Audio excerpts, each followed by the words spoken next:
দুনিয়া আখিরাতের শস্যক্ষেত্র। এই ক্ষণস্থায়ী জীবনে আপনার পারফরম্যান্স নির্ধারণ করবে আপনার চিরস্থায়ী জীবনের প্রকৃতি এবং গুণমান। বুদ্ধিমানের কাজ হচ্ছে দুনিয়ায় নিজেকে ক্ষণিকের মুসাফির ভেবে নিয়ে নিজেকে হারাম থেকে দূরে রেখে ইসলামের আবশ্যিক বিধিবিধান মেনে চলা। 5 ওয়াক্ত নামাজ পড়লে আপনি নিজেকে মুসলিম দাবি করতে পারেন।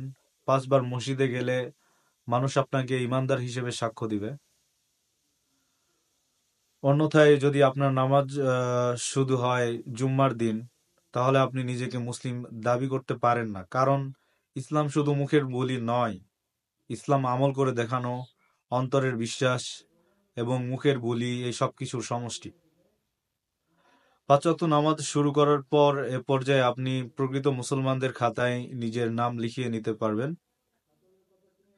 প্রকৃত মুসলিমদের খাতায় নিজের নামটা নিশ্চিত করার পর আসবে আখিরাত সাজানোর প্রশ্ন।